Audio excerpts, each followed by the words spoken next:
Hey guys, welcome back to episode 3 of Financial Freedom. Personally, this is going to be my path to financial freedom, and I thought I would vlog about it the entire time as we progress, just so if you guys wanted to duplicate what I'm trying to do, assuming it's going to be successful, which I'm trying to be optimistic about it, then you're more than welcome to leave any comments, likes below, and hopefully this will work out for you. The better you get, or the earlier you get started, the better off it's going to be for you. It's one of my downfalls. I kind of sat around and waited for the last year. All I did was watch a ton of YouTube, read a bunch of forums, and I kept doing more and more research to make sure I was ready for it, even though I had the money in hand, the money in pocket to start it. And now I'm a year in, and I'm wishing I would have started a year ago. So now that we're ready to get started and we're really going to start pushing for it, I just wanted to make this third video, and this episode is the announcement that we have settled on a home.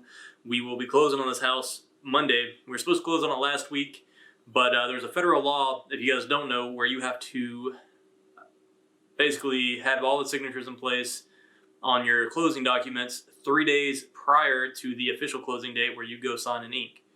I didn't know that. My lender knew it, but she thought I would just get to it, the signature in time, but I was working pretty tough hours. Didn't see the email come in the day before when they sent it. And by the time that I noticed it and signed it, there were, 18 hours left. So to make sure that they didn't get in trouble, make sure I didn't get into trouble, we just went ahead and moved it back to Monday. A few days, the seller was fine with it. They're just happy to be getting rid of the house. My realtor was fine. They're making their money. So it worked out at the end of the time, but I just wanted to make sure you guys knew whenever you get sent documents or you're expecting them, make sure that you let your lender know to follow up with you if you're working like a full-time job like I am, because I was putting in 12 to 14 hours every day the last week. So by the time I got home, the last thing I was doing was checking my emails. I got to get better about it, but lesson learned, won't happen again. So let's talk about the house, right? So the house I bought is at the high end of the price point for that subdivision. The reason for this is it was just freshly renovated. The reason I was able to buy it and is because my realtor was like, hey, I know some guys that are working on a house that they're going to want to flip. Would you like to go look at it and see if it's something you'd be interested in? And I was like, absolutely. Let's go look at it. And, all the pieces kind of fell together. I said I'm not going to make a decision until I see the end product. The end product looks great. They've had experience working on these exact same homes before. Just so you guys know, it's a 1962 house, so it's a little bit older. But the fact that they did all the renovations, I'm not going to have to worry about it. The electrical's been updated. The outlets have all been swapped out. They put a new power panel in, fresh paint on all the walls. The floor has been completely renovated. They added a room, which adds square footage. So if we talk about the details of the house, my plan is tomorrow upload another video where we actually go to the house once I have the key in hand, and we will do a quick tour. I'm going to try to do some 3D pictures so that I can try to get it rented out in the next couple of weeks. That's going to be the learning process, right? I've never rented a home out before, so I've got to figure out how to do the background checks, how we're going to set up payments. I'm going to try to go through probably PayPal, Venmo, something that'll be easy on them to do and easy on me for tracking purposes and everything else. The background checks is the nervous part, right? Like I'm going to really try to find a decent renter. We get a lot of military personnel in this area. I'm prior military, so being prior military, if you guys aren't prior military, renting out to military people is usually a great thing to do, because if they screw it up, all you have to do is call their first sergeant, or their first sergeant. I'm not sure what the other branches call it, but for the Air Force and the Army, it's first sergeant. You call that guy, he has to make sure his people are paying their bills on time, not trashing the homes that they're staying in, because the military wants to maintain a solid working relationship with the community. And usually a military guy, they're coming straight out of, they might be out of training in the last couple of years, or usually they have the mentality to keep stuff clean and take care of it like it's their own. So that would be my preference. And usually a lot of people will give military members a bonus to their rent, or maybe make sure that they get their security deposit back as long as they take care of the house, instead of trying to hold on that security deposit to fix whatever may or may not be taken care of. So I'll be looking at that and the rent in this area. So I guess I need to talk about the price of the home first. The price of the house was $125,000. And what I got for $125,000 is a 4-bed, 2-bath, 1,300 square foot home with a pretty large yard. It's almost a half an acre, 0.33 acre lot. So it's a very nice sized backyard. There used to be a shed back there, but during the last few storms we had come through a few weeks ago, a tree came down, knocked that down. So they cleaned it up, and not something I'm going to have to deal with. And I appreciate that. So $125,000 again for the 4-bed, 2-bath, 1,300 square foot home, large yard. The exterior has been freshly painted. The doors have been replaced. There's 3 external entry points to this home, and all 3 of those doors were replaced. Beyond that, we've got, sorry, my phone turned on. Beyond that, we've got the inside. All the walls are painted. Brand new carpet, new tile everywhere except for one of the bathrooms, but that tile is still good to go. There's nothing wrong with it. They basically bricked in and completed the structure around the garage. It was kind of those built-in carports, right? So it would have the pillars down in the corner, and it was connected to the actual roof structure of the home. So they just went ahead and they built around that, and that's where we're getting the extra square footage, because originally this home was 1,100 square feet. Now it's 1,314 square feet. The home was also a 1.5 bath home. Now it's a full 2-bath home. So that's where the price point comes through to the 125, because initially you would buy a house like this in this area for about $85,000 to $99,000 depending on the shape of the home. Again, this is at the top of the price point that I'd be willing to pay in the subdivision. And that's not really great for what we're trying to do, right? We're trying to do the BRRRR method, which is the buy, rehab, rent, and then refinance. And the refinance is a really important part, because that's where you're trying to pull your money back out of the house, put it back in your pocket so you can go buy the next one.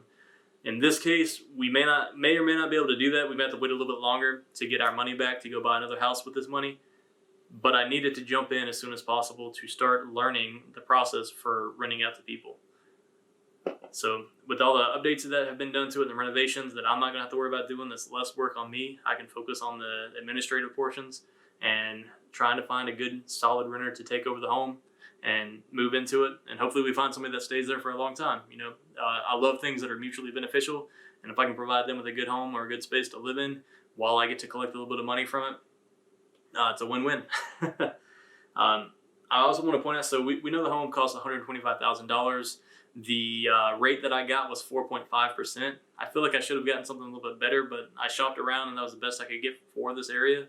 And the lender I work with, I've got a prior working history with her, so I think she was giving me the best rate that she could. I'm hoping as I build up a better portfolio, those rates will get better, or maybe I'll have some agents that come to me and offer me better deals on loans, or just having a history of showing that cash flow, maybe they'll be willing to, you know, lower the price a little bit to make it more advantageous for me to keep buying more properties, as long as they know they're going to keep getting more work out of me. The rent in the area is roughly on the low side, $825. There's only one home, and it's an outlier. That's $825 in this area. It's a preferred area to live in. They did a documentary about it, I think, last year. You know, it's a city, but it's not a huge city, but it does have all the, you know, movie theaters, Best Buy, a bunch of different shopping and mall, so restaurants. Instead of just having a couple of restaurants like the city I live in, this one's actually built up to, I don't know, not a big city, but not a small city either, somewhere in between. So it's got all the amenities that anybody could want, while still maintaining a somewhat small town feel where, you know, a lot of people kind of know one another and things are comfortable. So that 825 low end outlier, I'm not too concerned about. It's an older home, hasn't been updated. It's not even a comparable square footage. It's a much smaller house. It's a 2-bed, 1.5 bath at 1,000 square foot. So we're talking about a 300 square foot difference, and a half bath versus a full bath, 2 beds versus 4-bed. So that's why I'm not really considering that 825 in my calculations.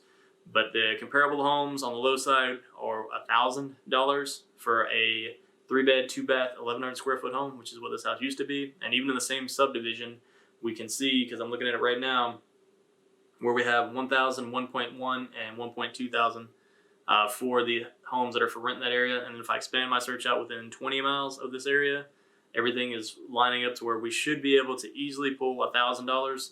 I'll probably start off at, I may try to get 1,100, but I feel like that's going to be a little greedy. So if we don't get hits for 1,100, I'll lower it down to 1,000, and we'll definitely get hits at 1,000, and I'll definitely be making money. The rate that I got is, like I said, is 4.5%.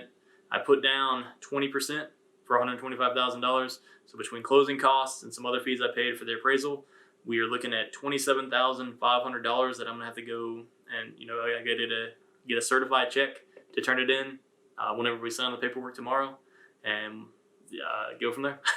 If you guys don't know, getting a certified check's not hard. Just go to your bank, Give them your account number, tell them you need to certify a check. They'll ask you for what amount, and it's that simple.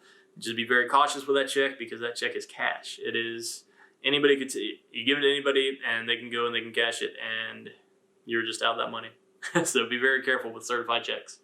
But the cash flow that I'm looking for on this house, I'm looking at maybe $250 to $350 a month because my payment's going to be about $641. And we have a lot of, like I said, military members that are going to be coming in and out. So that's going to be my primary market. If I can, get them in there 2-3 years at a time. And then when they go to the next base, hopefully slide another one in there. And beyond that, I'm kind of excited. It's going to be my first rental property. If you guys have any questions, comments, concerns, advice, I'm always open to advice. Like I said, this is my first time. I spent the last year doing research on it. I think it's going to work out pretty well. The only thing that might have to get replaced on this home is the roof. Everything else is looking good. So, yeah, I'm going to go from there.